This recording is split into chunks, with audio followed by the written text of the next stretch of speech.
Welcome everybody to Leadership Mountain View's dialogue on LMV Revisited, Educational Impacts from COVID. And I think the flyer said pandemic, fires,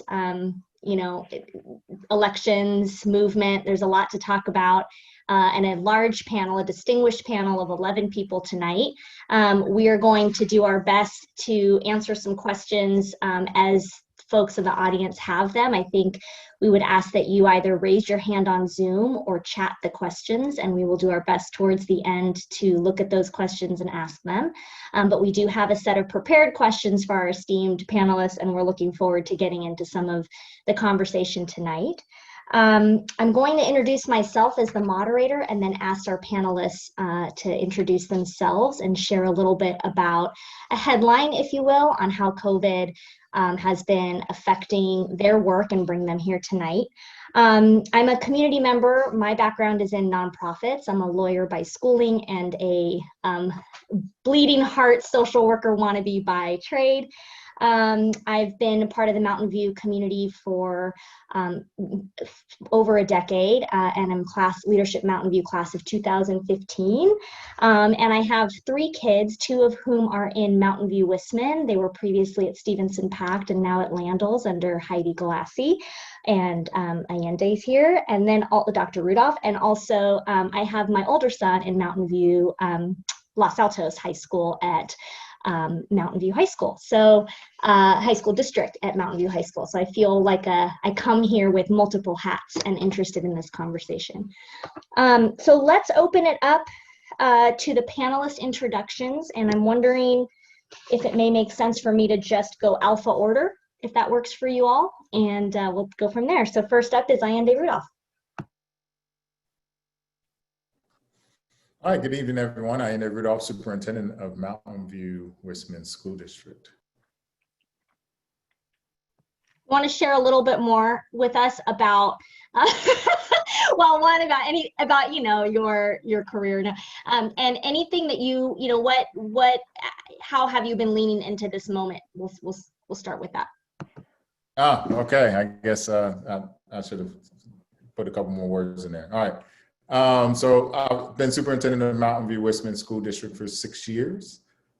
Seems like an eternity. Obviously, these last 8 months seem like probably 9 years instead of just 6. But I think for us, it's really changed the way that we've thought about education, and it's brought to light some of the things that we probably always wanted to do.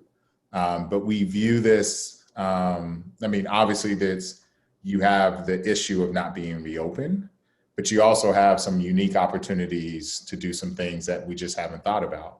Providing internet to all of our kids, making sure that we're one-to-one environment, the state providing more meals or allowing us to feed more children, regardless of, economic status, the outreach that we've been doing across the board.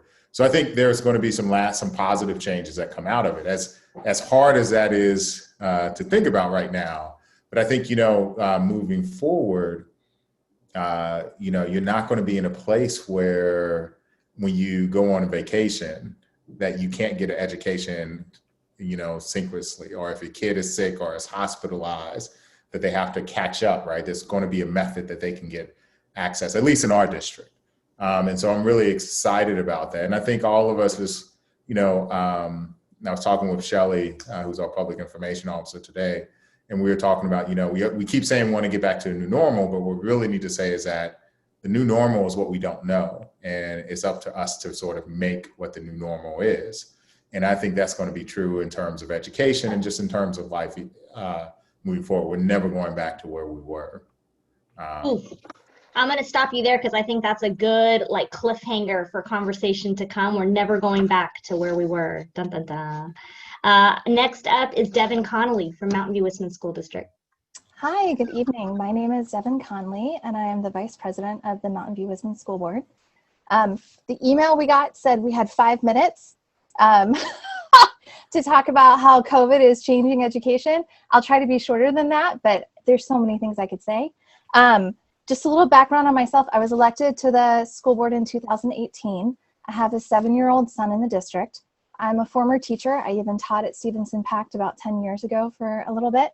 And I also have a background in architecture and city planning, and I spent 5 years in education policy research. I want to squeeze 3 things into this, little bit that I get right here. I want to talk about the importance of internet access for everyone during this time. And I want to talk about some of the positive changes we've seen in community engagement as a result of COVID, weirdly. And then sort of a call to action of ways that you can start thinking about supporting each other, supporting our community. Something that, I don't really, let's see, I'm going to be very straightforward. There is not a vaccine that is being developed for children right now. We know that there's a vaccine being worked on for adults. If we get it in the second or third quarter of 2021, that's going to be awesome. That's going to be, kind of a real game changer, but it's not for children.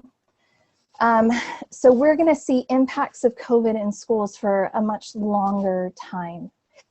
And that means that internet access is really important, because whenever we do start bringing kids back into the classroom, we started with Beyond the Bell, which is we're providing a program for our students who are unstably housed, who are homeless. They had a closure within the first week because of the COVID exposure. So we have been, told by the county to expect things opening and closing and opening and closing the more kids we bring back onto campus. And if you've looked at Santa Clara County's COVID numbers, we are slowly starting to eke back up. So that means like what we have right now it's vitally important that children have access to the internet, and it's not just children, it's the broader community. How do you access mental health care? I'm sure Ms. Delorier is going to talk about that later. Like, how do you access information about where to get food? How do you find out about the moratorium on evictions? How do you apply for help through CSA with your rent? All of these things are on the internet right now, and what we have is digital segregation. It's not just about digital equity, it is segregation, the haves and have-nots, who can get online and who can't. I've said it in plenty of board meetings, so I can say it here. I think the internet should be a public utility at this point, that everyone, it's a human right, everyone should have access to the internet. And that's just going to become more and more important as we go forward. Our district has committed to each child having a Chromebook, and we're also making sure each child has access to the internet. But that one-to-one device is what we call it, every child having a Chromebook. That's something we're not going to take away in the future. It has changed the way we're going to educate for perpetuity. The second thing that has been amazing is this increased community engagement. We now have people turning out to our school board meetings and to our, the superintendent is doing updates after every single school board meeting. We had over 900 people on one of the superintendent updates. Like, the only place I've ever seen more than like 40 people is at a middle school graduation ceremony. Usually the school board meetings, we're just sitting there talking to ourselves in YouTube, right? So this community engagement is a wonderful and positive thing. I hate that it's because people are stuck at home and they're anxious and worried and trying to figure out what's going on. But I hope that it's a trend that continues, and even when we're able to be more in person, that we continue to have this online access. And then finally, the call to action is, with that engagement, I have seen a higher degree of empathy. That, it's hard for everyone right now, but I am incredibly privileged. My husband works from home. I'm not working right now. I'm supervising a distance learner and serving on the school board and trying to advocate for children. But we are incredibly privileged to have a house, to have food, to be healthy, to have good health care, to have internet access. And I know that there are many people in our community who don't have any of those things. And even I am stressed out and feel like this is hard, right? So how can we leverage the empathy that people are experiencing now to support our broader community in a way that we haven't necessarily done in the past? How can we amp it up now that the discrepancies are more clear? You could donate. You could donate to things like CSA, which is providing all kinds of resources for families. You can donate to Reach Potential Movement, which has been organizing food pantries at our school sites and also taking food to families who are living in RVs. You can volunteer with all of those organizations as well. I know people have different, risk assessments about what they're comfortable with. And then you can also advocate. You can write to your city council members, to all of the candidates. I know the election's going to be done in a week, but like send a letter tomorrow, because those candidates are really vulnerable at the moment. Push them, get into their heads before they're in office. You can write to your school board members. You can write to your state representative, state senate, state assembly member, our county supervisor, Joe Simidian. Like, this is the moment to demand support for families who need it, to demand that we close the digital divide and make sure we don't have this digital segregation, that everyone, not just children, has access to the internet, and to make sure that we have housing and food and mental health resources and health resources for everyone who needs them. Thank you. Awesome. I wish there was like a clapping icon that we could do for all of the, every intro should get the 2 claps. I know that I've seen your school assemblies, that you guys do that pretty well on the assemblies. Okay, next introduction, Galen Rosenberg, Los Altos High School Assistant Principal. I hope I'm saying your name correctly, Mr. That Rosenberg. is correct, and I hope Okay. my technology is working okay. People can hear me all right? Thanks. I'm using a Chromebook. I just will reinforce the previous messages.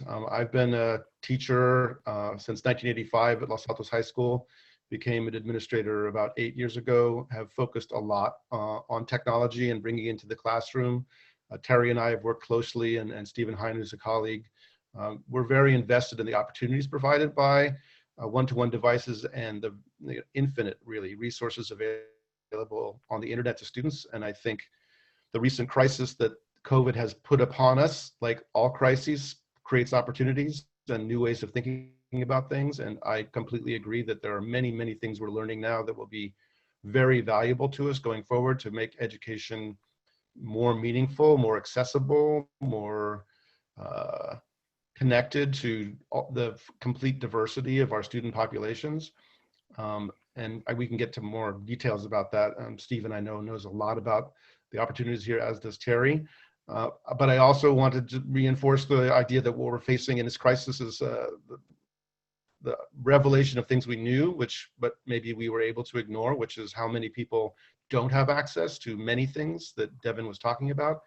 And I sincerely hope that this will be a moment when we will seriously address those inequities. I think internet access is the most obvious one. And now we understand maybe how truly fundamental and important it is.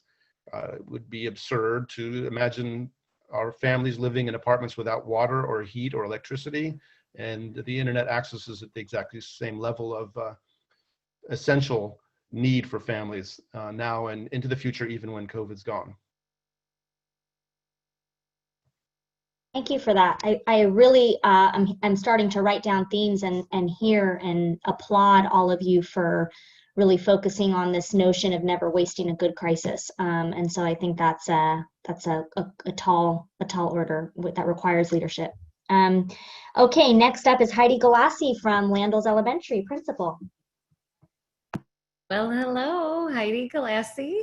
I actually moved to California about 7 years ago, and I was a teacher at Graham Middle School first, and then I was assistant principal, coach, and I've been a principal at Landels for 3 years now, and I love it.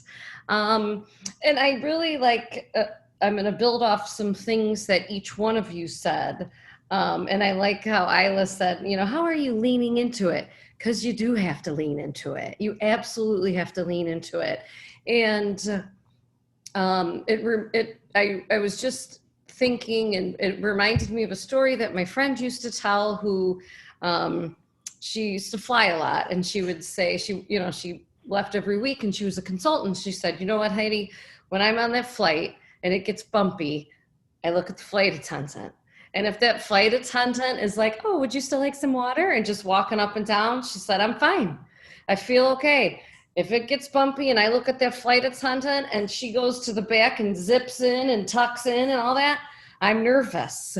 And it just reminds me that we're the flight attendants, and you have to lean into it, and you want to make it a positive experience as much as you can. And I really think that's what we're trying to do. And And there are some good things that have come out of it. Galen was talking about technology. We've been using technology in the classroom now that we have never used before and should have. We really should have, but we didn't. We were not forced to do it. And now kids are getting other ways to show their knowledge. They can show their knowledge in a video. They can show it in a drawing because we're using different programs. I won't say what they are because I don't want to promote them and have to pay them like a fee. So I just know that we are doing that. And I'll tell you, the importance of parental involvement and being a team is huge. And we're seeing that divide. We're seeing we always knew that difference was there. If you have a parent who can and is willing to be involved, it makes a really big difference. So now even more, we're getting parents involved, and we're going on wellness visits and saying, please have a meeting, come in. And we're really, it's opening the eyes of all of our team players, and parents are hearing, even if you're just in the room and you're not helping, you're hearing things that you haven't heard before. You're hearing PSYOP language. Oh, I don't know if I was supposed to use that, but I guess that's okay to use. But PSYOP, we're using things, sentence frames that you haven't heard before, vocabulary. So there's a lot of good that's coming out of this. So we're trying to lean on the positive. So we're leaning in positively, but we have to recognize that there is that social emotional part, and it is rough. And, you know, we have to look at that social emotional being first. And once they feel, and we have members from CHEC here, so you guys are going to build off of that, I'm sure, but we can't teach our children unless they feel safe and they're ready to learn. So I think we always had that lens, but that lens is it's even bigger, it's even wider, thicker, because it's just that important. Thank you very much, Heidi. Next, we'll go with Katie Johnson, a science teacher at Mountain View High School and varsity coach, I should add. Hi, everyone. I'm Katie Johnson. I do coach the volleyball team varsity at Mountain View. I also am the ASB advisor, this student body advisor, and a Knowles Teacher Initiative Fellow. So I'll comment a little bit on for the positives that we're seeing as well in terms of things like ASB, where we're really seeing student creativity. It's saying my internet connection is unstable. You're okay. Can you now. Hear me? Yep, You're okay now. I'll let you know if we really lose you. You're a little spotty, but we can catch it. Okay, thank you. So ASB has created these really cool opportunities for students to do things that they've never done before. We're hosting online virtual events like game nights, where students are coming together via Zoom to play games, which was amazing because we got so many different populations of students together to play games. We've got your gamers, we've got your kids who are in ASB, we've got kids who don't usually join in events accessing through this medium, which is really amazing to see.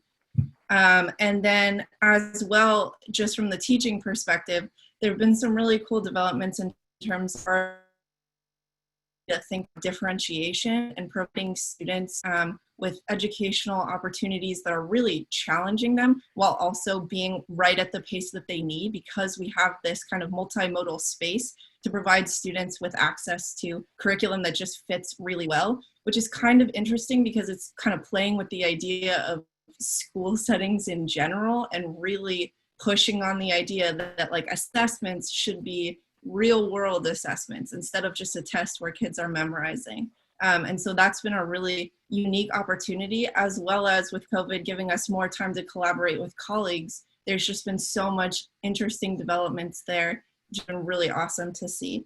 As other folks mentioned, there is opportunity gaps that our districts have been really amazing at addressing, especially from what I've heard from colleagues in other districts. Our district is really on it, but it's something that we all need to be thinking about moving forward, is how to get all students access to what they need. And yeah, especially with the internet, but also with, as others have talked about, housing security and things like that. And then I'll just also add with the Knowles Teacher Initiative that connects science and math teachers across the nation, just a larger conversation going on about anti-racism in classrooms, especially for science and math teachers, where that may not fit into the curriculum in such obvious ways, but the importance of putting it in places where, you know, we're showing students role models that look like themselves. It's a very important topic to be broaching, and it feels like there's a lot going on right now with COVID and others, but with this anti-racist movement that's going on nationwide, it's just so important that teachers and educators and parents continue the movement and the momentum behind the movement. That's awesome. And we will be talking tonight, you know, about how this moment in the movement plays into all the things that you're already talking about, and that many of us have seen and experienced for a really long time. And so I'm excited that these topics are coming to light, right? Thank you very much. Just going over to Kim Kofer from Chamber of Mountain View Chamber of Commerce, sorry. Hi, good evening. Thank you so much, Aila. My name is Kim Kofer, and I am the Director of Leadership Mountain View. Thank you to those who are on our panel, and thank you also to the LMV Council, who are, you're not seeing their faces, but they've put this together. And I just wanted to be here to represent Leadership Mountain View in the Chamber if there are any questions. Thanks, Kim. And now we'll go to Marcia Delorier. I hope I said the last name right, from CHAC, one of our prize nonprofits in the mental health space here in Mountain View. Thank you, Aila. I'm Marcia Delorier. I'm the Executive Director of CHAC, previously Community Health Awareness Council, for those of you long-term in the community. CHAC is providing the mental health services to our schools in Mountain View and surrounding areas as well during this time. Just a bit about myself. I have been there for a little over 4 years now. I actually come from more of the for-profit sector and really build organizations. Went to the nonprofit sector maybe 10 years ago to really bring those skills and necessary for moving nonprofits to really deliver their mission in the right way. The reason I'm so excited to be here tonight is because the reason I get onto mental health, and I'm actually, you know, sort of the wannabe psychologist, which I'm not, is because I believe so strongly in the power of public education. Public education saves lives, saves kids' lives. And my other passion is equity. And with mental health, when it encumbers a student or a child for being able to access their full potential through education, that's where my passion lies right now, to help that, so that we can make every kid have available to them the educational resources, because I believe that's the huge societal impact for us going forward. I love listening to teachers. They're so positive, and it's, you know, Heidi, it was just wonderful to hear your statements. So bear with me. I sometimes don't have as positive a picture because I deal with another element and group. So the impact of COVID, first I would say definitely it's been an accelerant to change, which is fantastic.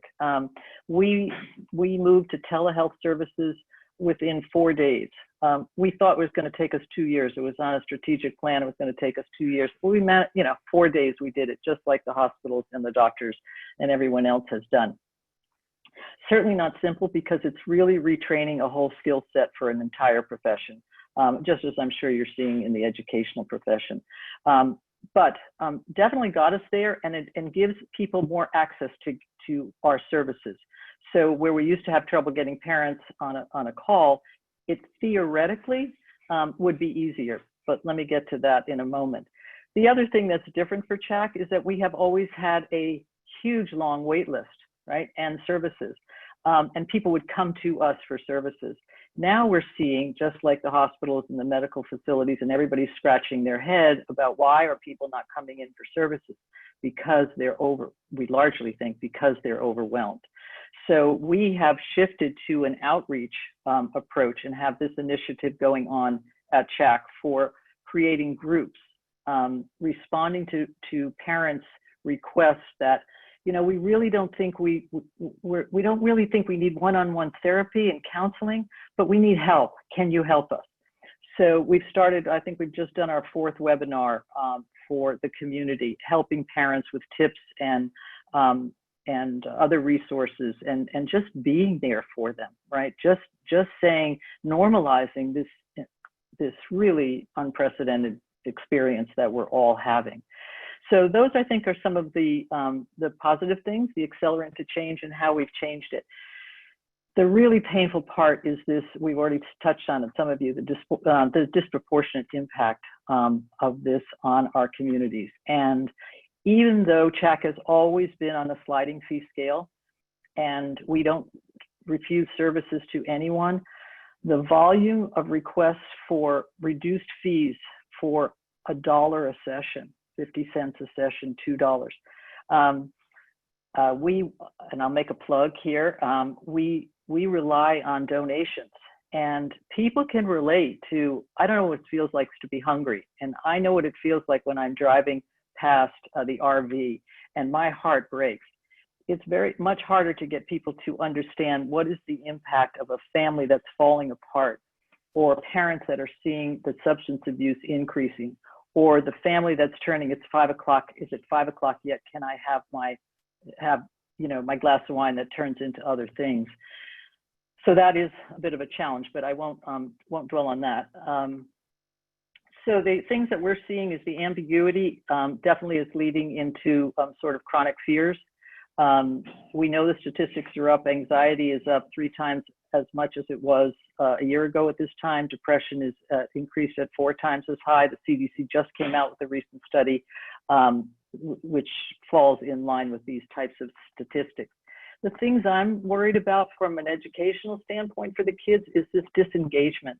The social isolation that they're feeling, middle school, or even those transition years, you know, for the 5th grade, middle school, high school, social isolation leads to depression.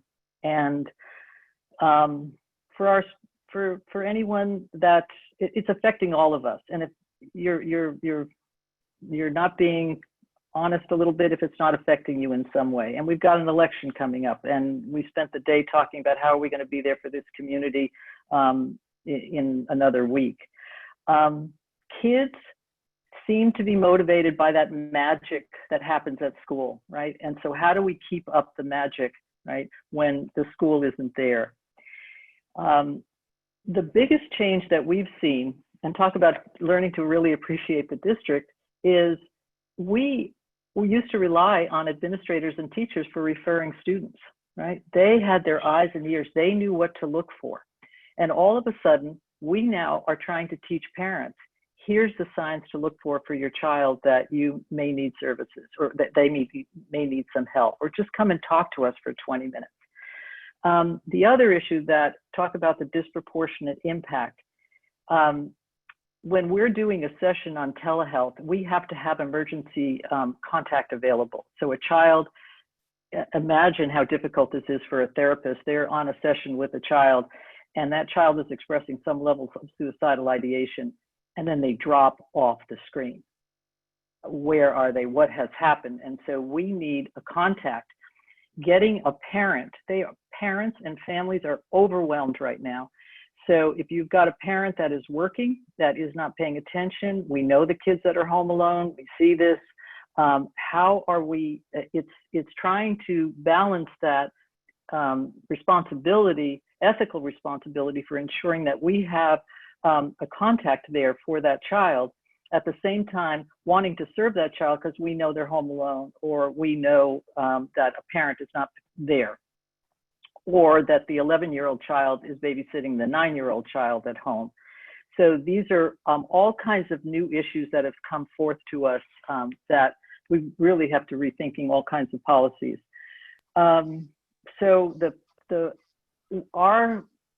quite frankly, I just redirected last spring for our social emotional learning program, help the parents. Right now, don't send home one more packet, don't send home anything else for a parent to do. Let's help the parents, because that's who we need right now in supporting these children through distance learning. And so my plug overall, since we have an educational forum, is better equivalency between the academics and social emotional learning, because we know that kids learn through relationships. And, you know, if you know, I love that phrase, you can't teach them if you can't reach them. And it's when things are blocking them, that's what we're there for, to help them resolve these emotional issues, the anxiety, the trauma, the depression, so that they can be there for you and to avail yourself of those services. So that's kind of a couple of touch points from COVID for me at this time. Thank you, Marcia. And I think there's a couple of questions here that we'll come back to you on with respect to some of what you touched upon in the home and how that affects the learning at school in a different way. Next we have, which I'm really excited about, Megan Wilson Friedsam, from Dean of Faculty from St. Francis High School. And Megan, super interested to have you on the panel, especially because as a private school, you have more, in some ways, more leeway to experiment a little bit around COVID, and we're eager to hear and learn from you and your experiences thus far. But if you want to give your intro, it seems like we're going into questions, but if you want to give your intro in 5 minutes, I'd appreciate it. Sure. My name is Megan Friedsam. I'm in the LMV Class of 2020, and I'm very happy to see the longest year ever. Marcia, thank you for everything you shared.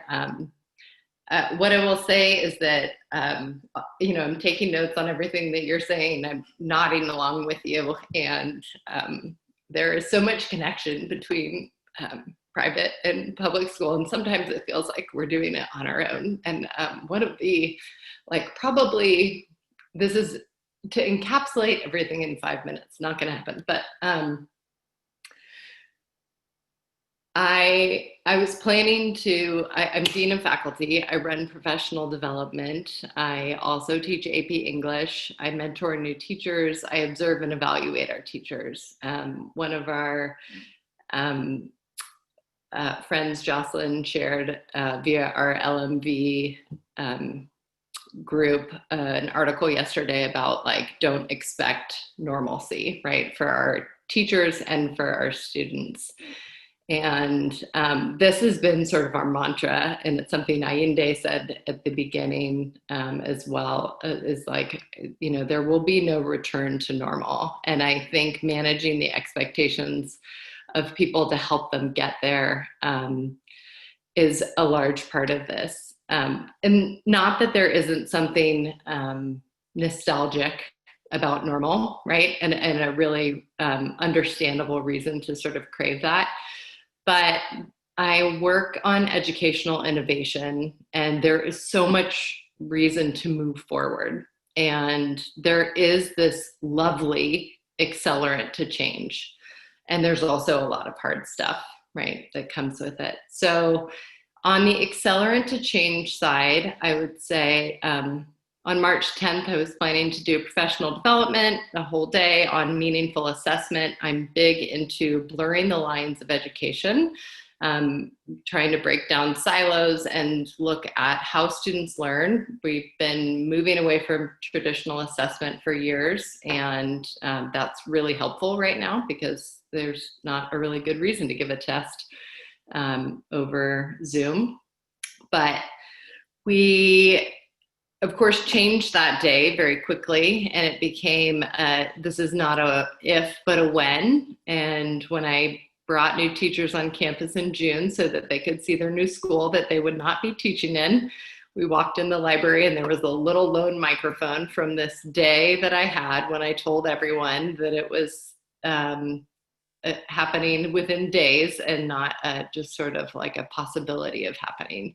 So we've all entered this period, and we've had multiple phases, I think, now of over the past 8 months of what this really is. And our discussion so much has been that everything we do now needs to be in service of the future, right? That we must be present and attend to the emotional needs of our families and our students. and we also have to move forward. And so when we're making decisions, those decisions need to be in line with our goals and what we already knew, right? That education can happen anywhere, that students should be learning anywhere, and that we can start looking as a private school community with people commuting from 3 different counties, right?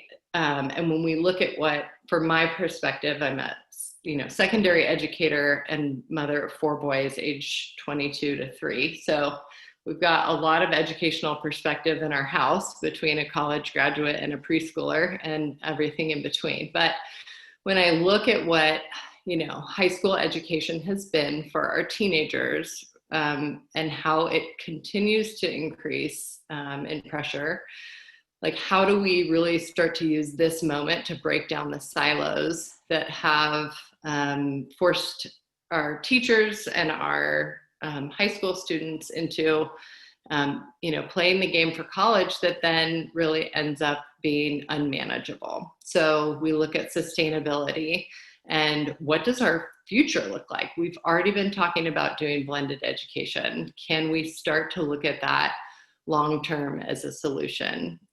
So there are really fun pieces of this that I can kind of like squirrel away on the side, while we also deal with a very real reality of what is happening in homes for our families and how we kind of help our students meet this moment. So in the spring, we just stripped it all away and we said, we're going to have 2 school goals, and one is on connectivity. And no matter what your school role is, your job next year is to make sure that students are feeling connected and included, and that happens for their emotional development, their spiritual development, their social development. And so we've looked at all sorts of programming. We scheduled the day so that our virtual day ends by around 1:30, and that allows us to get cohorts on campus sometimes in the afternoon for small activities, right? Working with the county in order to get that going. Initially, we could only do it with sports, which was a frustrating thing, right? We want to make sure that it's not just our athletes that are able to kind of access this connection. So we started to play around with wellness groups and training groups so that all students could be on campus. And then we've really opened it up beyond that. And then we also have had a lot of conversations around, as a private school, what can we do and what should we do? So, as community members, what does it mean for us to open? And what pressure does that put on other schools? And what does that also, how also does that affect the communities and counties that our kids go back to, right? So we've had to really consider all of that, and I certainly don't speak for all private schools, but for ours in terms of how we're speaking of that. And then our second goal in spring was really that, like, if we're going to be laser focused on things, and I've read plenty of articles that say don't change things for teachers, right? Like, keep things the way they are. Teachers are wonderful, epic heroes in this moment, who are managing a lot, and we know that they have plenty also going on. And we have to make forward progress, right? So we instituted also our goals on anti-bias and anti-oppressive practices, and that's school-wide. So we've moved to equitable grading practices, and all of our classes have gone through an audit for anti-bias, and that's continued work. And that's all accelerant of what we have moving forward, but it was fast change, a lot of energy. And then we really changed the school year. We gave our teachers 3 weeks on the front to do really intensive professional development, so that engagement up front in classrooms over Zoom was prioritized, and that we really worked on relationship. Our freshmen, coming from 100 different feeder schools, right? You don't know anyone at your school. They all had an SEL week to make sure that they knew people and were connected, and we continue to develop our SEL program in as we move forward. And then the other piece I would just say is like the importance of partnership. We have really great partners at El Camino Hospital who we've been working with as well, and advisors that we're working with through El Camino, and that's been a vital step along the way for every decision that we're making. So that's a little bit, I feel like, you know, anybody in education could talk about this forever, so I'll stop there. Thanks, Megan.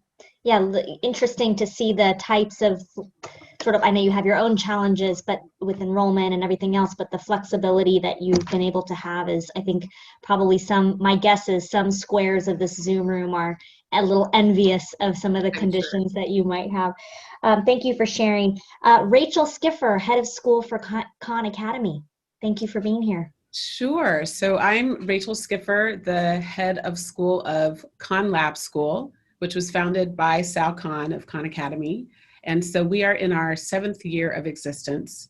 I'm in my 3rd year of head of school. I have to apologize for the San Francisco behind me. It's where I'm from. Enjoying Mountain View.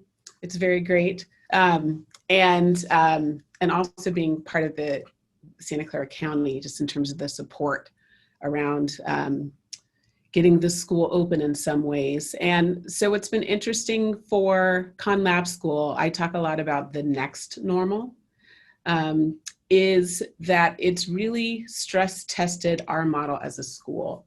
So our vision is to almost in ways be an R&D lab for education everywhere, not just other independent schools, public schools, charter schools. And so there is a lot of, for lack of a better word, joy in our flexibility. And so there were some things, particularly around the summer, that were really beneficial to us. And so one of the parts of our model is that we're a year-round school. So we have about 189 school days spread across the year, but that also, for what it means in sort of previous normal times, is that families don't have to scramble for what they're going to do in the summer.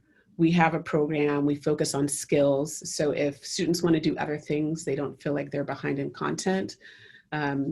So that was helpful in just having continuity for students, for parents not having to worry about finding something for their students to do. And it also allowed us to continue to communicate very closely with the community. So I was able to have weekly head of school office hours for parents and our teachers were able to communicate during that time and really feel like they had dedicated time to plan and to pilot. And so that was very important for us. I'd say the other piece of our model that's been incredibly helpful, particularly for our older students, is that we're a mastery-based school. So we do not give letter grades. And that is from our 5-year-olds all the way through senior year of high school. Now, granted, we have our first graduating class this year, but the conversations that other schools were having about, well, you know, this kid has a B+, how are they going to get an A-? Or this kid who's flunking a class, what are we going to do because they're not able to do what they need to do to sort of pass this class? We didn't have to have those discussions. What we really focused on is recommitting to what is mastery. So for us to translate outside of Khan Lab School, students have to meet 90% of their learning goals, but it's self-paced at a minimum pace, right? So if students don't need as much time with their peers, that's fine, and they're able to work ahead or go deeper. But if students need a little more time to master the material, we give them that time. And so there wasn't as much stress sort of at the end of May, the beginning of June, because there was space, right? There was space for kids to be able to take the time that they needed to. And I always say, one of the things I love most about Khan Lab School is this radical notion that all students can achieve at a high level. And so for us, the mastery is constant and the time is variable. And so that has really took a lot of anxiety out of the community. I think for our teachers, they've been incredibly innovative. And what I've noticed, we have some students on campus. We started with our K1 students, our 2-3 students. We have mixed age cohorts. We call them independence levels. So all of our lower school is on campus for those families who want to be on campus. We're now talking about how to bring the middle schoolers and high schoolers back. But the last part of the model we'll talk about is that in addition to the focus on, sort of content, foundational knowledge, academic skills, we talk a lot about executive skills, executive function. And so as a school that has always been one-to-one, our kids know how to log on to some of their online tools. They're not online all the time. We still have cursive. It's not about being on a screen all the time, but for students who really, if we're preparing them for the future, they're gonna need to know how to do that, and they're gonna have to be able to do it on their own. So some of the anxiety that other school populations felt when they got this device for the first time, our students were able to go home, and we had time to survey and make sure that students had devices at home. We sent things home if we could, and I know that's a privilege of an independent school, that it's a small enough community that we could do it for the families who needed it. But being able to hand things in on their own. At the beginning of this pandemic, I had 2 preschoolers at home, and so I felt I have a lot of empathy for the parents of the very young students. Tim, I saw you with your daughter. I'm feeling you. So it also taxes the executive skills of adults. But I would say for us, around kind of 7, 8, that age, our students were able to do more because they've had that practice. And that's one of the goals we have for them, is to really have independence and autonomy, so that when change like this happens, as much as they're coping with everything, right? We always have to check what the AQI is in the morning so we can actually have students on campus versus being home. We're having conversations about anti-racism and sort of the murder of Black folks in this country. We're having those conversations on top of, how am I going to get this algebra homework in, right? How am I going to write this essay? How am I going to have this conversation with my classmates? There's a lot going on. Election next week, right? So our mission is we're a community of learners, empowering every student to navigate their own path. We really want them to be able, when they leave ConLab school, to truly be able to navigate on their own, knowing how important collaboration is, but we want to develop students who don't fall apart, whatever their next step is post high school, whether they're working, going to college. And so this sort of universe of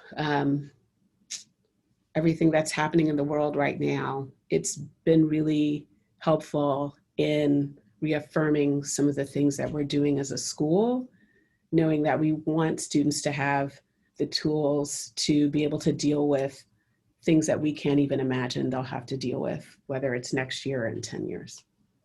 So I'll stop there. Thank you, Rachel. I think that's a good mantra for adults too. I'm going to say that to myself. Mastery is constant. My time will be variable in that. I love that frame. Great frame.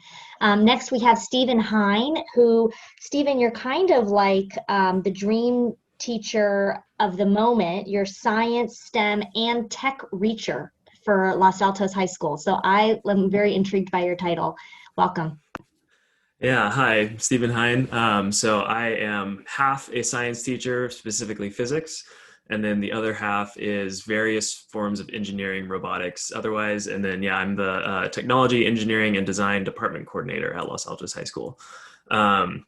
And so hopefully I'll bring a little perspective about the really hands-on curriculum that we have been teaching for the last few years that dramatically changed when this all started happening. And one of the so really the three things that I wanted to talk about were more of my hopes moving forward, after how people have seen how teachers transitioned and how curriculum has shifted. And one of the things that I noticed early on that has been still continuing is that there has been a dramatic increase in the level of respect and appreciation for public school, just in general. People are realizing how vital public school is to just the functioning of daily life. And so that has been really great to have people that I haven't talked to in years comment and say, hey, how are things going? It's pretty crazy what you're having to deal with right now, and we really appreciate it. But also from the student side, I mean, the biggest thing that I hear from my students is not about the curriculum. It's about, we just want to be there in person. We just want to be on campus. That's it. And so when students might have not necessarily thought that before, and they might have even dreaded being at school because, school, you know, they're realizing that was actually a really fun place. And it was a place that they got to have all of these other interactions. So I think that will that shift in mindset about public education hopefully will continue once things go back to this new normal, whatever that is. And the other thing that has really affected me and my classes and my team is we relied so much on being able to actually manipulate things, to use shop equipment, to build robots, to do all these things that you have to be in person for. And the great thing about working at MVLA is we are in a very supported and very well-funded district. And so we were actually able to purchase small robots and send them home to each individual kid. And so they actually got programming experience, they got assembly experience. We were able to get all of these other resources to try to make something out of our hands-on curriculum. The science department was able to send home lab kits, or even the chemistry and biology teachers managed to get small microscopes sent home to every kid. And that's like half the school for biology and chemistry. So that really made me understand, and hopefully other people understand, that funding and money in schools is so important to making sure that things function. And so removing funding is not the solution to anything. So hopefully, again, that along with the new respect and appreciation, I'm hoping that in the years to come that public schools will be treated a little better than they might have in the past, especially from areas that are not as fortunate as ours.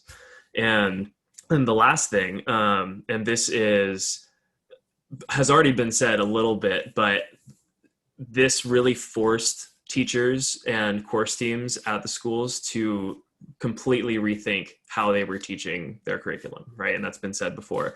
But what I'm hoping, again, it's going to do is that we are creating more self-driven learning in our students, that they understand and they've had this practice, and that the teachers also now have been forced to change their curriculum from something that might have just been tradition for the last multiple decades. That's how a course has always been taught, when really these students live in an entirely different world than even 10 years ago. And I can actually speak personally about this because I also graduated from Los Altos High School, where I now teach. And so I have been part of this school community, both as a student and a teacher, over the majority of the last 15 years. And seeing what already between when I was a student and a teacher, things were already changing. Things were already going more in the direction of students taking control of their own learning. But there were still quite a bit of classes and some teachers that were in an old mindset, and it's not their fault at all. That's just how things have been for so long. And so now this forced people to realize, hey, we need to actually change how education is in this new modern world that has information that you can literally find on your phone that's in your pocket. So memorization is not as necessary, and you need to understand how to actually use that information and how to do the research and how to really critically think in order to function. So those are my three hopes with all of this. Those are great hopes, Stephen. I'm taking note because I hear as a parent, that there's no need to learn cursive anymore, and that Bunsen burners were a thing of the past. And so I'm taking note of all of these comments that Rachel said, and see that Bunsen burners, robotics, and cursive are alive and well in our education system. Glad to hear it. Okay, next up is Terry Fott, Mountain View Los Altos High School District Distance Learning Administrator. Terry, we'd love to hear your comments. Thank you for joining. Hi, Good to see everybody live and virtual. Yes, my name is Terry Fott. I have been in the district for over 16 years, and as a teacher, as an instructional support coach, as an assistant principal, and recently in the role of distance learning administrator, which is not just about distance learning in the pandemic, but it definitely is taking priority of my role right now. I have greatly appreciated hearing what everybody on the panel has been sharing this evening, and I've been having a lot of head nods with that, so thank you. You know, everybody knows, I'm preaching to the choir, that this has just been such a challenging time since March. Major changes, 180s, lots of changes, very short runway, big takeoffs, hard decisions that had to be made very quickly. You know, and I think that reminds us that we need to be resilient. We need to be flexible. We need to be forgiving. Like Heidi said, administrators are the flight attendants, and we not only need to be walking this, we need to be talking this so that our teachers are hearing it and our teachers are walking and talking to their students. And, you know, as Brene Brown says, we're not here to be right, we're here to get it right. And if we're forgiving and flexible and we work with change, we're going to come out better and stronger in the end. I feel like I have you know, again, I agreed with so much of what was said, so I might do a little overlaps in some of my thoughts of moving into the future here.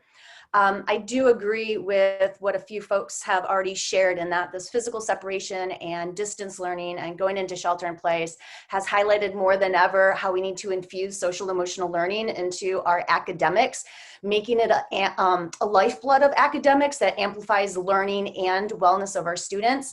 Selecting texts that has social emotional embedded within them, designing lessons that give students opportunity to think about their own identity or develop their own identity, focus on social skills, recognize their own emotion or emotion in others, is really not just going to connect them even more to the content in the curriculum, but again, really amplify the wellness and be that tier 1 strategy that supports them instead of needing to go to that tier 2, tier 3 so often. As mentioned as well, you know, assessments and how we do assessments, not the focus of assessments, right? That doesn't change. That's still about, did the students meet the goal, and to what level did the students meet the goal, and what were their strengths and where are their holes at, and how are we communicating? That's still a focus. But what we have always talked about is, how are we assessing? What kinds of assessments are we given? How often? Are they the end of the 5-chapter unit high stakes assessment? Or are we doing a lot of frequent, smaller assessments? And right now we're seeing in this situation that the more frequent assessing and giving real-time, quick feedback in short spurts is not only helpful in the distance learning, but some of our populations that struggled with these high stakes, very large assessments are thriving in these other types of assessments. We're building the plane while it's flying. And so it's really hard to step back and redesign everything that you're doing as a teacher. So we're not getting it perfect, but we're having these conversations and we're sharing the best practices of what are we doing with assessments right now and how are we giving them. You know, technology has been mentioned several times, and I agree with all of that. We've used the SAMR model for the last 6 or 7 years. We've been BYOD for about 6 or 7 years now. Or is it more like 8 or 9? Time flies. But you know, SAMR was about how are we using technology to support the teaching and learning. And S is for substitute, so we're just changing the paper and pencil for word processor. A is for augment, so we're just maybe changing a little bit of how something's turned in. M is modified, and R is redesigning, really rethinking. How are students showing us what they're learning? How are we redesigning tasks? How are students connected to networking and learning? And right now, teachers are really given that opportunity to get to that redesign because of this distance learning, and I see that carrying over into the future as well. You know, just a couple more pieces that I want to mention is, this hasn't been on the table conversation too much, but for me, I think at one point we're going to start looking at standards. Teachers have piles of standards that they're supposed to get through in a year. And at our district, you know, our teachers do a fabulous job of creating curriculum that really touches on so many of these standards. And right now we're seeing, with everything else that a teacher is needing to do in the class, with the soft skills and the technology skills, et cetera, that they're having a hard time getting through their typical standards. So I would love to see in the future for us to step back and really take a look at what are the power standards, what are our priority standards, and how do we teach them strong, how do we teach them deep, and realize that sometimes eliminating a few standards can leave a much greater impact on our students' learning. Another aspect that I have seen in this situation is I'm a teacher, but I have always respected the role and how much time it takes for our teachers to do the job they do, especially in our district where we value collaboration. So our teachers who teach 1, 2, 3 different subjects are on 1, 2, 3 different course teams meeting almost weekly, pretty much weekly for each of these. And like several other districts, but ours included, we've created a teacher work day or a teacher collaboration day that they still have an asynchronous lesson that they give to their students and they assess it and give that feedback. But that day is really about them going to meetings, working in their course teams, having time to take a look and analyze the data in their teams and plan forward, et cetera. And I got to tell you, our teachers are still working way more hours than they ever have been.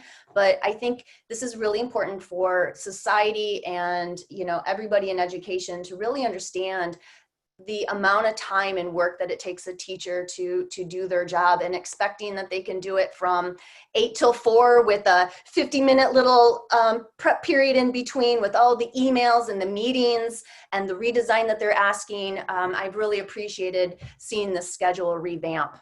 Lastly, I just want to say, with all of this, what we didn't forget is how to teach our kids. We didn't forget that our kids need us. We didn't forget that our kids need to know that we care, that they need to know that we're here to listen. We are here to help them understand, and they will learn for us before they learn from us. And allowing time for building community and building connection is going to go much farther than jumping into content and powering through a bunch of concepts. So thank you for your time. Thanks, Terry. And that'll launch into one of your comments will launch us into one of the questions right after we finish these intros. We're right, believe me, we're actually right on time, closing us out on introductions with Tim Beiser. I hope I'm saying that right. Is it Beiser or Beiser? You'll have to correct me. Looking forward to have your perspective, especially from study.com. Yeah, it's Tim Beiser. Hi, everybody. I'm the head of social impact partnerships at study.com, and I'm also the project director for our nonprofit program, the Working Scholars. I was born in Mountain View, raised in East San Jose. I'm a St. Francis graduate, actually. I have a 2-year-old little girl and a 5-year-old boy who's in Zoomer Garden, so getting the firsthand treatment for that. So that's been interesting to be on the other side of the computer for once. And I've been in EdTech since 2007, and I've been with study.com since 2011. So study.com, just really briefly, we're based in Mountain View down by the train tracks on Evelyn. And okay, Tim, I'm going to ask you, we can kind of hear you, but your sound is a little, I don't know, garbled. Is that better? Much better. Okay, I was just sitting too far back. So study.com, we're an online education company. We have about 4,000 courses from 6th grade up through upper division college.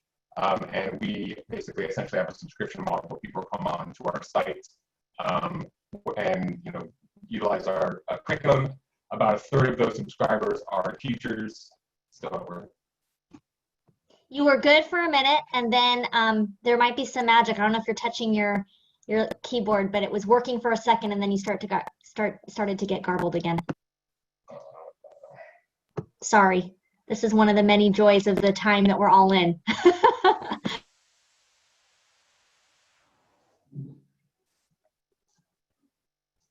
Can you hear me at all now? Yes. Okay. All right, I'll go quickly then. Subscription, you're talking about study.com being a subscription model, and then we... Yeah, so we are basically a subscription business. About 1/3 of our subscribers are teachers, and about 2/3 of our subscribers are students themselves or parents. So we get to see a pretty broad cross-section of the education industry. COVID actually was an interesting time for us, as you might imagine, being an online tool. It really kind of exploded our business in terms of just having many more people on our site, but it also provided us an opportunity where we were really trying to help teachers in that particular time period utilize our tool to their benefit, and so that they could make that transition. So I actually personally was working on a project where we provided about 130,000 teachers licenses at no cost to various districts and schools across the United States. So I personally spoke to about 150 administrators throughout the United States in March and April last year, which, as you might imagine, was very interesting and quite eye-opening. About 51 of those, or 50% of those schools were Title I, so it was definitely running a gambit between kind of the very haves and some of the less haves. A couple of things that just kind of stood out in terms of, and these are largely echoed statements from earlier from everybody, but definitely the internet as a human right, I think, is kind of a foundational point that I think all education needs to really be thought about going forward. For example, we spoke to several groups in South Dakota that were on Native American land or reservations, and you can say, oh, we'll just make the connection or give them internet, but it's really not that simple in some circumstances. So I think that needs to be kind of in part of our thinking. Also, I think the recognition, and this was kind of something that I think I took from it, but really that schools are just really community hubs. I feel like that also educate, and I don't mean that in a disparaging way, but they're so central to the communities that they're a part of. And that was really, I think, kind of eye-opening. I think that people have spoken to that. In terms of what we see, study.com or myself sees in terms of the future of education and how COVID is going to affect it, our strategy has always been kind of micro-learning focused. So smaller bits, smaller lectures, those kinds of things. So we definitely see that as more of a part of kind of the future, especially with kind of online or remote learning. More self-directed components where you're giving more prompts and then having people kind of run with it as opposed to being really involved in that. It's certainly online. It's more than online. It's mobile and it's offline. It's offline and downloadable. So if you don't have access to internet connection, you can get what you need for the day at a hotspot and go about your business and do your work. And I think that's often not seen as just throughout the online lens. And one thing I'd like to see come out of this is more equitable access to subject matter expertise. So how can people with less means have access to the same tutoring and the same additional support that people that many of us can afford? And I think that's one area, I think, from a need and technology standpoint that really can come together as we move forward, and could be a huge opportunity, I think, for equity and just outcomes in general. Thanks, Tim.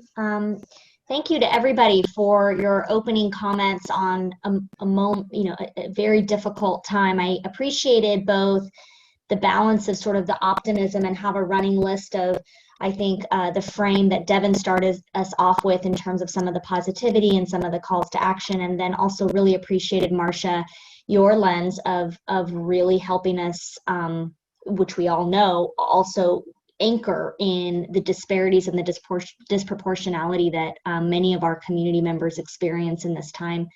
I'm going to open it up for some questions. I know some of the attendees, I think there was one person who had their hand up and jumped off the call. So I'm going to start us with a few questions that came in from before, and if our attendees have questions, feel free to raise your hand or chat them. One of the questions, let's start us off here, is I'm going to start us off with the Mountain View, Los Altos, sort of the high school contingency, or the high school PSE contingency on this Zoom call.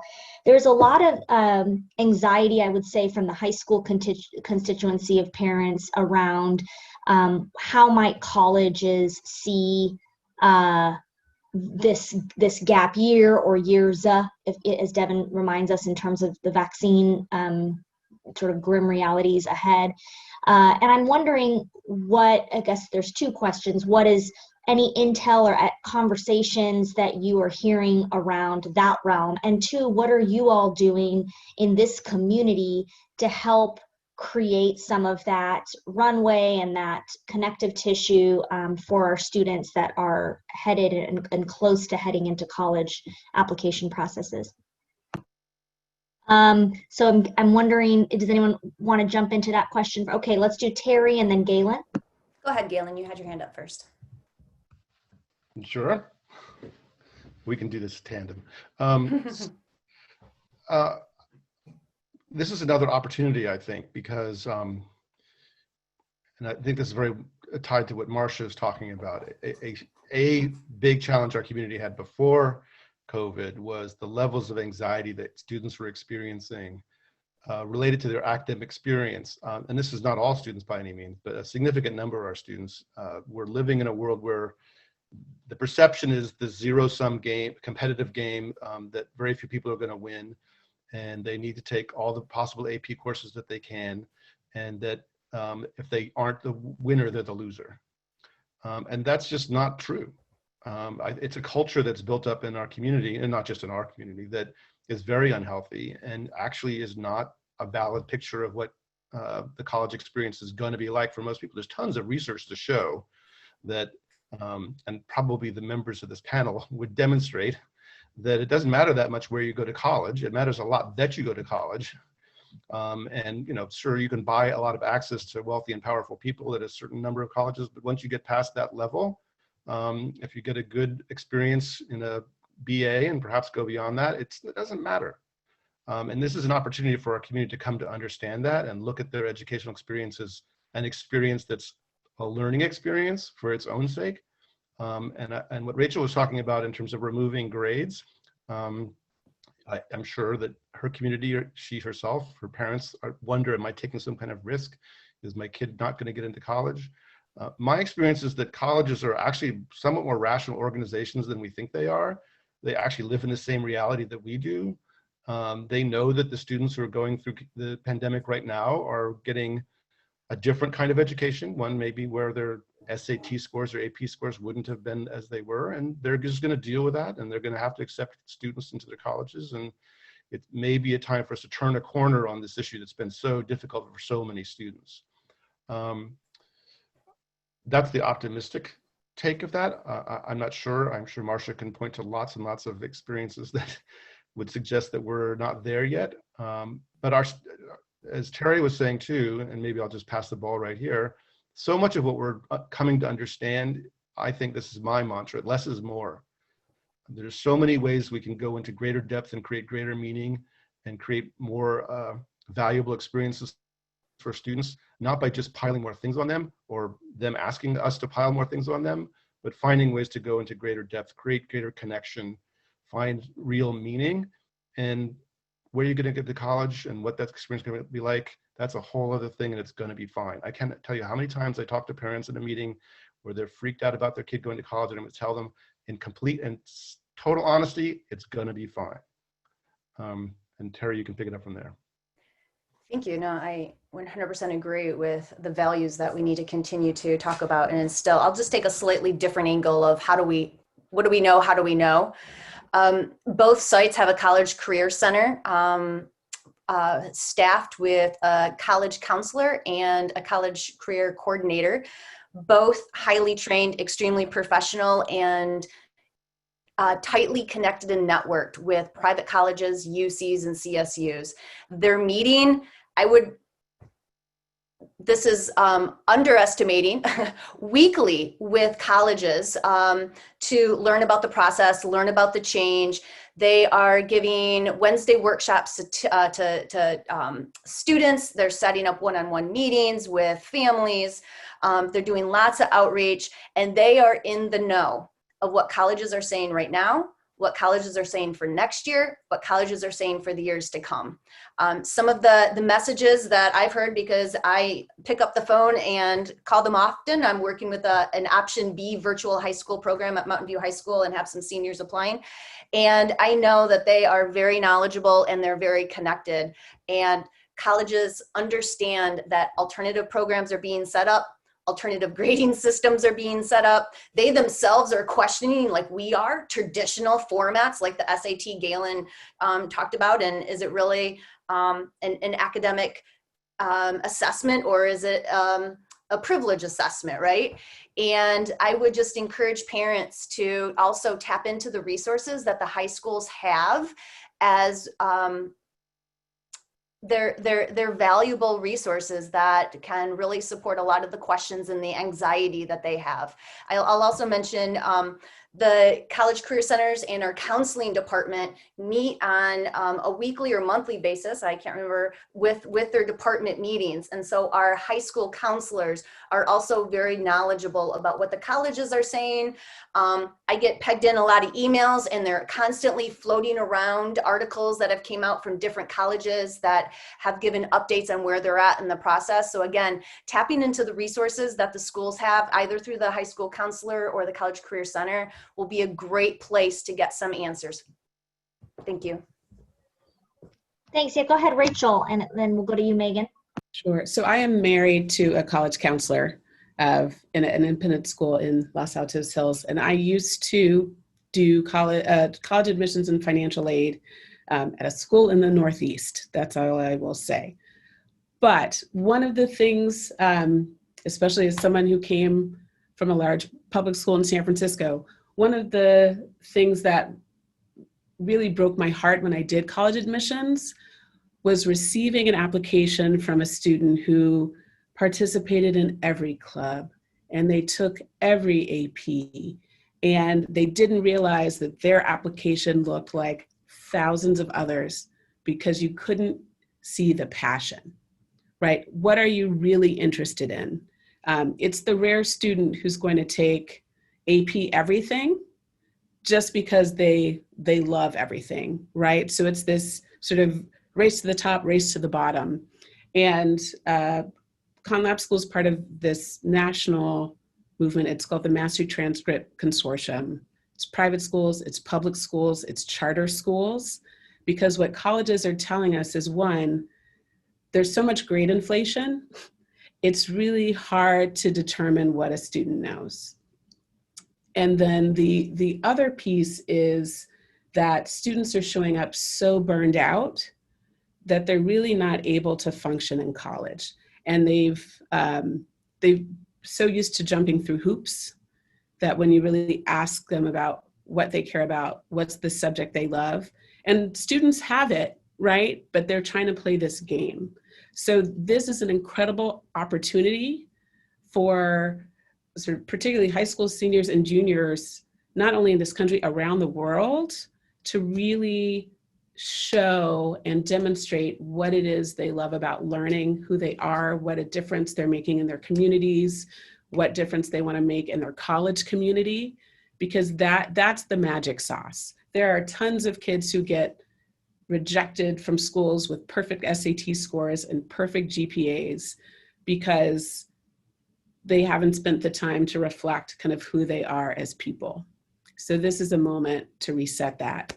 So I wouldn't worry as much because the colleges know that the whole country is dealing with this. It's not just the whole world, at school, the whole world. Yeah. Megan, and then we'll go quickly to another question. I'm mindful of time. Yes, just quickly, I agree so much with what Rachel said and Galen and Terry, and that is the message that we are sending and that we're really working on is build a culture of reflection. And that doesn't start because you need to apply to college, right? But how do you feed that into your assessment process? And so when you're giving feedback, right, how do students reflect on feedback and what opportunities do we create for them along the way to reflect on everything that's been happening and also just throughout their schooling, right? So that this isn't the time where they're called on this moment to now like a high stakes reflection, right? But they've had opportunities, right, to really build that as a skill. And we have to lead with that, right? So then how as educators are we working on observing our own practice, but really doing deep reflection and internal work. So that comes through with our students as well. Great, thank you for that one. I want to move us to a second question. And I'll ask you all to think about a very quick reflection as we close, as we are winding down with time already. And the reflection is that we as a community, I think a lot of you sit as community leaders, and we are grateful for the advances that have been made in tech, because it started in many ways with you all having to innovate out of necessity with kids and in schools, in technology and those pieces. And I think it's a little bit thankless in the positions that you're in. You now have audiences at home. There's always people, my guess, is very unhappy with whatever decisions you all are making, and it's tough. And so the closing question that I'm planting for you now is, how can we as a community support you? And I think that's a parent community, that's a business community. And if you could think about it, you're welcome to chat or answer that as I'll try to save the time here. I have two questions that I think we can get to, and I will have to leave my list of 11 others for some other day. One of them is very quickly to you, Marcia, for the audience of the panelists. And if you could be brief and let us know, how do we know that with COVID stressors, and then with the air quality, that people are spending a lot of time indoors. And you mentioned about increased rates of anxiety and depression. There's also divorce, there's also domestic violence and other things that are increasing in many of our communities. What is your advice for our educators around how to navigate this time, or be thinking about structural tips for being mindful of this type of stress for families, or responding to it? Briefly, I would say that there's many resources for stress reduction that are out there. I'd be happy to share them with you that you can pass along. We just had a webinar on this. I think what's really striking to me from the last comment was the bidirectional impact of an adult's anxiety on their children and the rest of their family is important. So it's the taking care of yourself and being very cognizant of having structure, of having routines, of having mindfulness, and being kind to ourselves. Right? This is a very, very difficult time. We have to be kind to ourselves and each other, and so I'm going to pass along to you and to share out there some of the better tips on stress management, and really follow them. They're real. They're absolutely real, and I encourage everyone to try to follow those. Establishing a routine in the family, managing your own anxiety. The science is out there on the positivity, the aspect of positivity on a natural disaster. This is not like a normal natural disaster because we don't have an end date to it. It's not geographically located, right? So, recognizing that, and being honest with the kids and each other. We don't know, but we're all going to get through this, and we need to calmly approach it. And I don't know how anything else to add to that, I think, at this point. Great. I think the next question, thank you for that, Marcia. And I think I know this is going to be shared later. So any resources that you have that LMV could share along with this video, I think would be really helpful. So this is now to the sort of Mountain View Whisman School District and younger educator professionals. But the bidirectional anxiety is real, and the biggest anxiety when I asked on my networks, what kinds of answers to questions would people like to hear, by and large, the questions around how are we going to prepare for the gaps and the impacts when students return to that next normal. How are we thinking now about how we're going to assess for not just the skill and academic gaps, but the social emotional learning and the trauma, and potentially the decreased confidence for those kids that really struggled during this time to engage. Curious for just one or two comments from some of you about how you're thinking about that now, despite everything else you're holding. Ayande, can I pick on you to start on that one? You can't actually, we're gonna let Heidi go first. I was just about to unmute and then. Excellent. Go for it, Heidi. But yeah, and that's an important point because that's something we have to think about. And that's why I loved Megan was saying, and I think Terry too, you were saying, what are the power standards? What are the essential standards? Because there is going to be no more, let's just get through it. And you have to look at it and see where it's benefiting our students the most. And I'll tell you, even in our school district, we have to, at the middle schools, there's, welcome week, which is essentially SEL days, there's social emotional days. At our some of our elementary schools at Landels, we do that.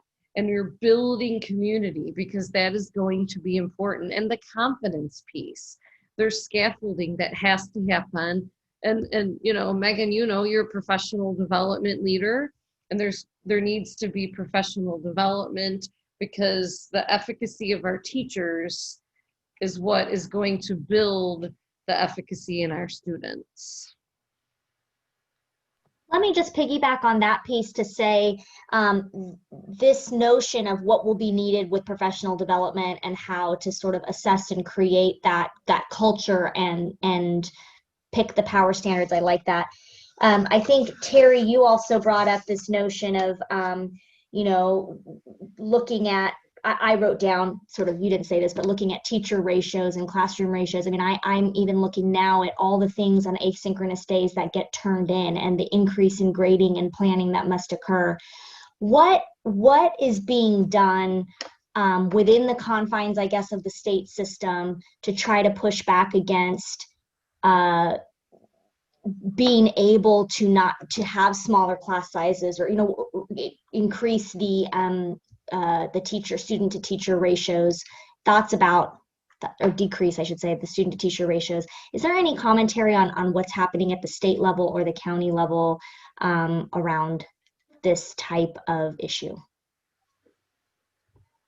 Devin. I will let Dr. Rudolph go first if he would like to answer that. No? All right, so hard truths. The state is out of money.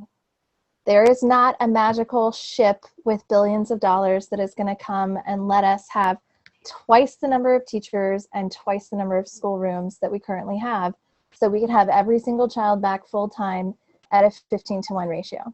There's no money.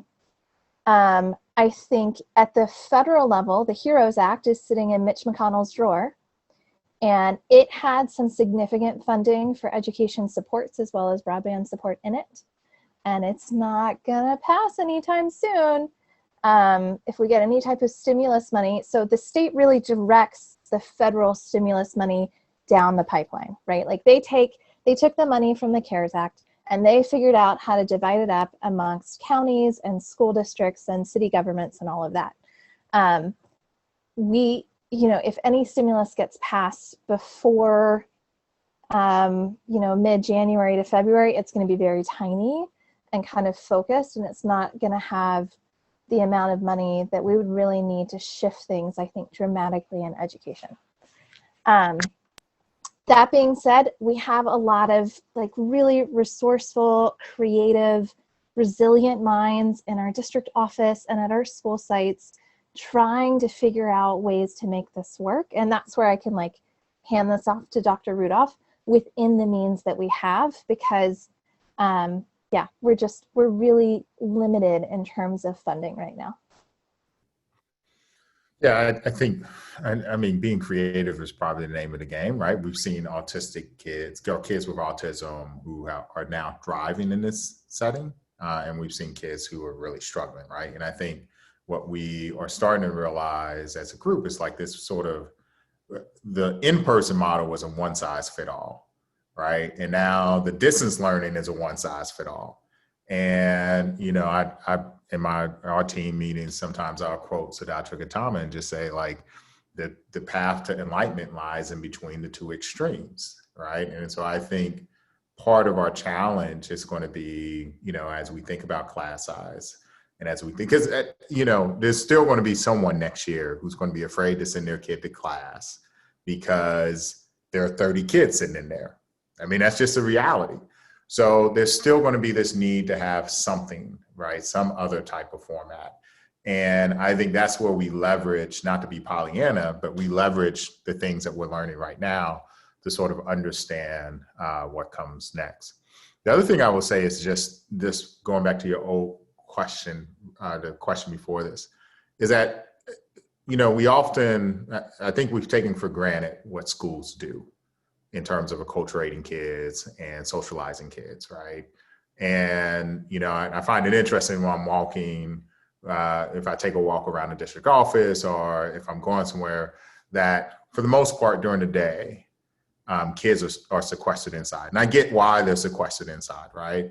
But we aren't even giving ourselves permission to take them out, right? And so as we start thinking about how we help kids, you know, I have connected with my friends that I haven't talked with that much on Zoom, and we have a weekly chat. Kids can do the exact same thing. You can set up, you know, you can, if you're worried about COVID, get your families tested and create small pods. I've heard families doing this where their friends and kids can sort of mingle, right? So I say, like, we have to, across the board, whether it's creating outdoor classrooms that go, you know, that can go inside and out, whether it is creating virtual schools, whether it's just finding ways to work around this, like, we all have to become a little bit more resilient. And not saying that we're not resilient, right? Because we have been in this for 8 months, but like, we have to get past the woe is me effect. And we got to start saying, like, there's a unique opportunity that exists here that didn't exist before. Me taking my son to Yosemite and still having him do he did a workbook over the summer, but still having him do the workbook shows that we can learn in a different type of space and still be connected. And had we been in school, he would have been able to connect during the time, or maybe he pauses off and he goes off and he learns and he does something else. Like, these options are now out there that didn't exist before. And I think it is incumbent upon us to really double down and find ways to capitalize on this to benefit all kids, which we haven't been doing up until this point.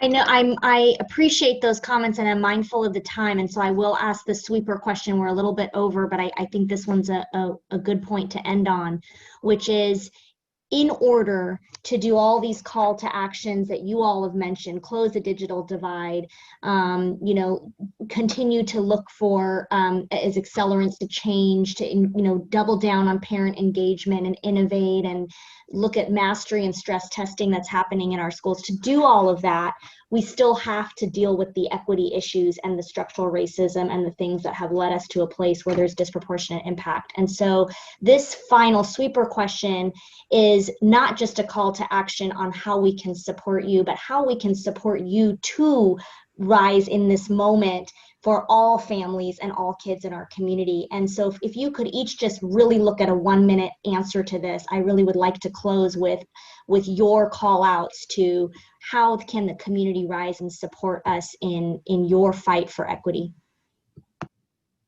I guess I'll call on you. Heidi, can I start with you? I'll just go in Zoom order. Heidi, can I start with you? Sure. Yeah, I think the help is being positive, being a problem solver, and coming with ideas. Let's all think, we're like one big think tank. And let's talk about what are some ideas. Maybe we haven't thought of them yet. And what can we do, and what's tight and what's loose with our problem solving. I think if we're a team, it makes it so much easier. Thank you, Heidi. And I love that people are chatting links of places to donate. Please keep those coming. I think we as a community need to rise to that as well. Terry, you're next on my Zoom view. And then it'll be Stephen and Megan. Well, I believe it was once said that not everything that is faced can be changed, but nothing can be changed until it is faced.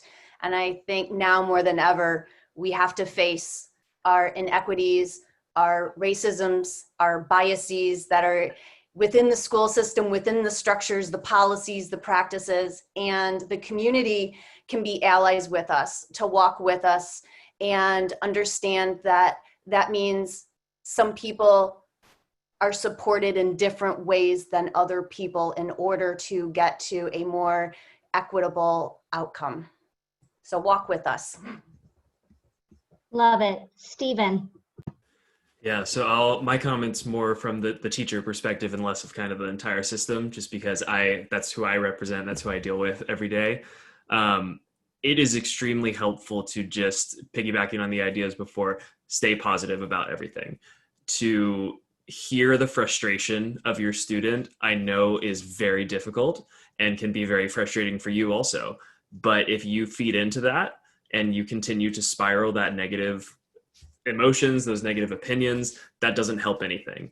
And it adds more pressure to the teachers that are already overworked with planning, overworked with grading. I seriously, most nights a week, get to 8 o'clock and I'm like, cool, I finally have time to grade now. And because the rest of the day I don't. And so if a student is struggling, if your student is struggling, stay positive, acknowledge that it's hard, totally, that no one's denying that this is hard, but stay positive about it and just make sure to encourage them and say, you will get through this. And as one of the messages that a lot of people have been saying is, it will be fine. That's what's going to help everyone. Thank you, Stephen. Megan. I just say, it's a perfect time to continue messages of disruption. And how do we work with corporations, right? Like when we're talking about colleges, how do we work with corporations to start changing the model on how we think about education? I've seen some things in the chat about what companies can do. There's so many awesome things that we are not doing as an educational institution in terms of internships and other means to connect. I have a call tomorrow night with engineers, right? And one of them was on paternity leave and talking about how he's going to have his wife watch the baby during the call. I said, no, thank you, please. Like have the baby on during the call so our young people can see what it looks like for you to be at home right now in this moment. Like that is the best window of anything they're going to get right now. So continued partnerships. We have so much opportunity through technology, but we know that that exists well beyond this moment into, I think, what Rachel called the next normal. And then just continuing to move forward with the work that we're doing in schools to change policies, right? And then how do we really look at equity in this moment when we see what's happening in our world? And I say this from a private school, public school knowledge of, we're only deepening a divide right now in an unequitable system. So how do schools start working together? I live that question. I don't have the answer for it, but I know that we have a lot of creative people to figure it out. Great, thank you. We're gonna go Galen, Rachel, Marcia. So I'm talking to primarily business people and voters. That's my audience. I think arguably the greatest change that was ever made in terms of public health was making sure that everybody had clean water and sanitation. I think the modern equivalent is making sure that every person has internet access. I like that. Back to Devin's kind of opening on the internet segregation, digital segregation. Rachel. Sure, I would say it's time for change, sort of thoughtful, well-researched change, but there's also the phrase that culture eats strategy for lunch, right? And so we need to be in this posture of trust. Because if people on this call are voters and they're business folks, you're also parents of kids at schools.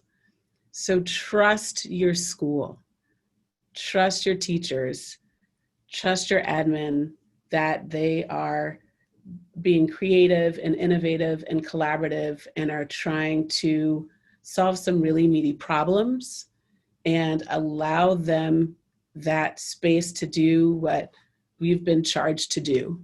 The thing with schools is everyone's been to school, so a lot of people feel like they understand how schools work. It's an interesting culture, right, of people who are dedicating their lives to students, to the future, I think. And so as we are doing all of this creative work, any way you can support anything we do around change, professional development is going to be really important. If districts are not getting money from the state or from the federal government, that's when local folks who have the funds can really support, and it'll make a wave beyond the local. Thank you for that. And we'll do Marcia, Devin, and Katie. And I'm wondering if some of the school administrators, while we have these great chats happening, also want to put in the PTA and foundation links too for donation. I think that's another great way to help locally with some of the things that you just mentioned. Or Rachel, if the, St. Francis, all of education at large, if there are some certain PTA links, please put those in as well. Marcia.